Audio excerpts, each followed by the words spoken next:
बिस्मिल्लाहिर्रहमानिर्रहीम। अस्सलामु अलैकुम स्टूडेंट। आज का जो हमारा टॉपिक है वो है मियोटिक एरर।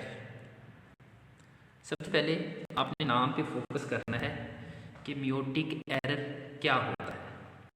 बच्चे, एरर का आपने मीनिंग पढ़ा होगा कि हम कहते हैं गलती को, किसी कोताही को। मियोटिक का मतलब क्या है बच्चे? मियोटिक का मतलब है मियोसिस। तो एरर हम कहते हैं गलती को। तो इसका मतलब ये हुआ कि मियोसिस के अंदर क्या आई है, कोई गलती हो गई है। अब बच्चे, जब गलती हो जाती है तो उसका कोई इफेक्ट आता है।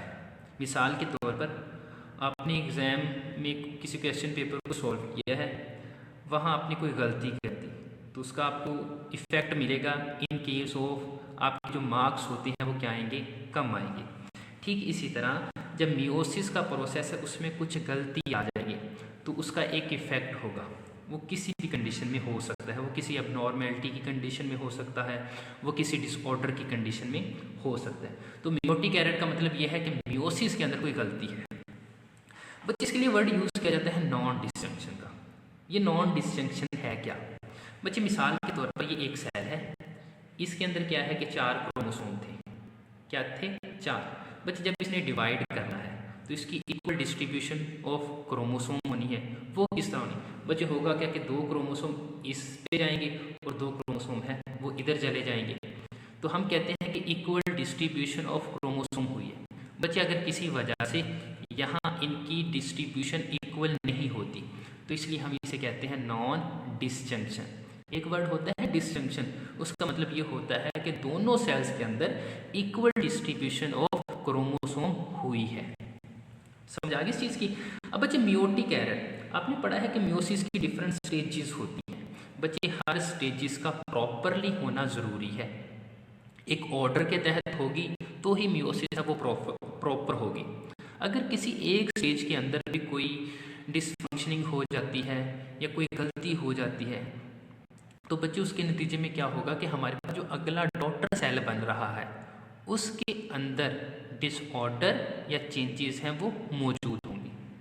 तो यहाँ मैं आपको एक एग्जांपल के ज़रिए समझाता हूँ कि मियोटिक एरर एक्चुअली होता क्या है। बच्चे, आपने मियोसिस का प्रोसेस पढ़ा। मिसाल के तौर पर ये आपके पास एक सेल है।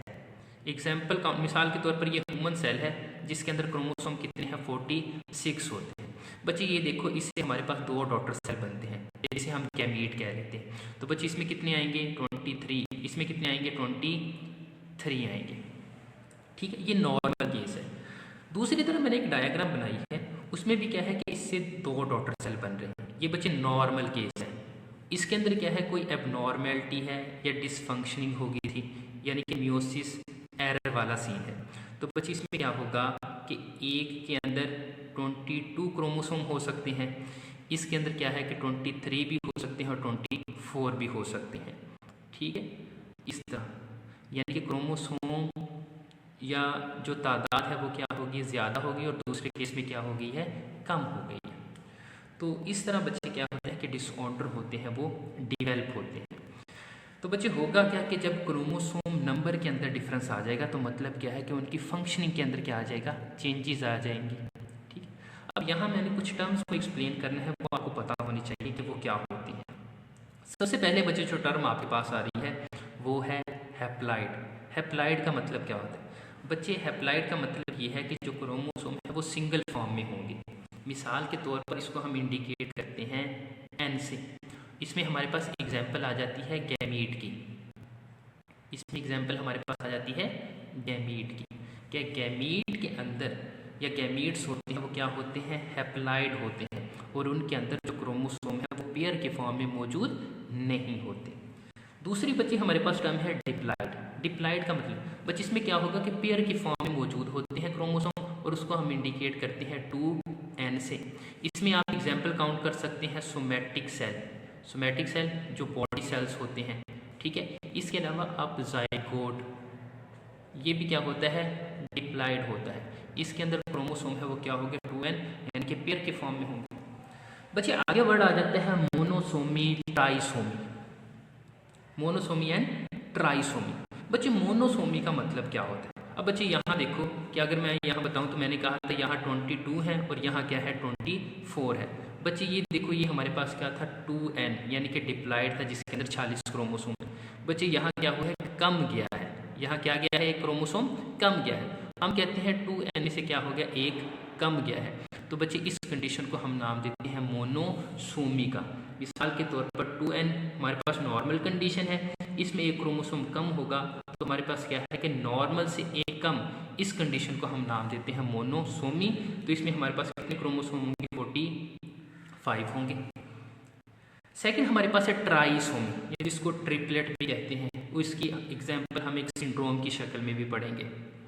बच्चे होगा क्या कि नॉर्मल हमारे पास 2n कंडीशन होती है, तो इसमें एक ज़्यादा, तो इसमें हम क्या ऐड करेंगे, एक क्रोमोसोम ऐड करेंगे। तो ये हमारे पास नॉर्मल से क्या होगा, ज़्यादा क्रोमोसोम चला गया। कितने होंगे, 47 हो जाएंगे। आगे बच्चे क्रोमोसोम की दो टाइप होती है, एक होते हैं ऑटोसोमल क्रोमोसोम और दूसरे होते हैं सेक्स क्रोमोसोम। अब बच्चे इसमें दोनों में डिफरेंस क्या है। बच्चे अगर हम पेयर की बात करें तो 22 पेयर मतलब क्या है कि 44 जो क्रोमोसोम होते हैं वो क्या होते हैं, ऑटोसोमल क्रोमोसोम होते हैं। और ये क्या बना देते हैं, बॉडी फॉर्मेशन करते हैं, बॉडी का स्ट्रक्चर या बॉडी फॉर्मेशन करते हैं। बच्चे एक पेयर वो क्या होता है, सेक्स क्रोमोसोम होता है। इसका फंक्शन क्या है बच्चे, एक फंक्शन तो इसका ये है कि इसने सेक्स को डिटरमिन करना है कि आया इंडिविजुअल मेल होगा या फीमेल होगा। दूसरा इसका काम ये होता है कि बॉडी की सेकेंडरी ग्रोथ करवाना। मिसाल के तौर पर सेक्स क्रोमोसोम फीमेल के केस में क्या होते हैं, एक्स होता है, मेल के केस में क्या होता है, एक्स वाई। ये हमारे पास एक क्रोमोसोम का पेयर आ गया। तो अगर आपसे एमसीक्यूज में कोई पूछ ले कि सेक्स क्रोमोसोम का पेयर कौन सा होता है, ठीक है, तो पेयर में आपके पास आएगा 23 पेयर। और अगर वो गैमीट की शक्ल में पूछे कि गैमीट में सेक्स क्रोमोसोम कौन सा होता है, तो आपने जवाब देना है 23 क्रोमोसोम। ठीक है, कि मिसाल के तौर पर गैमीट में कितने होते हैं, 23 होते हैं ना, तो उसमें से जो 22 यानी कि जो क्रोमोसोम होंगे वो बच्चे ऑटोसोमल होंगे और 23वां क्या होगा, सेक्स क्रोमोसोम होगा। तो ये आपको डिफरेंस मालूम होना चाहिए कि ये क्या होते हैं, सेक्स क्रोमोसोम क्या होते हैं और ऑटोसोमल क्रोमोसोम क्या होते हैं। ठीक है, अब बच्चे मियोटिक एरर हम कहते हैं कि मियोसिस के किसी भी प्रोसेस के अंदर चेंज आ गया तो उसका नतीजा बच्चे क्या होगा, कोई एबनॉर्मेलिटी होगा। वो बच्चे मैंने पहले बताया कोई फिजिकल भी हो सकता है, कोई वो मेंटली डिसऑर्डर भी हो सकता है। ठीक है, इसके अलावा वो बॉडी के अंदर जो फिजियोलॉजिकल चेंजेस हैं वो उस कंडीशन में भी हो सकता है। बच्चे मियोटिक एरर की आगे हम एक एग्जाम्पल पढ़ेंगे, उसका नाम है डाउन सिंड्रोम। डाउन सिंड्रोम क्या होता है बच्चे, सबसे पहले आपको पता होना चाहिए कि सिंड्रोम क्या है। बच्चे सिंड्रोम हम कहते हैं ग्रुप ऑफ डिजीज़ को, ग्रुप ऑफ डिजीज़ के सिंड्रोम का वर्ड है वो ग्रुप ऑफ डिजीज़ के लिए यूज़ किया जाता है कि ऐसा पर्सन जिसमें बहुत सारी डिजीज़ हो या होने के चांसेस हो, उसके लिए हम वर्ड यूज़ करते हैं सिंड्रोम का। बच्चे आपकी बुक के अंदर डाउन सिंड्रोम के लिए एक वर्ड यूज़ किया है कि मैंगोलिज्म, और इसके अलावा एक वर्ड यूज़ किया होगा ट्रिपलेट का। तो ट्रिपलेट या ट्राइसोमी, मैंने आपको बताया कि नॉर्मल से क्रोमोसोम क्या होगा, एक ज़्यादा होगा।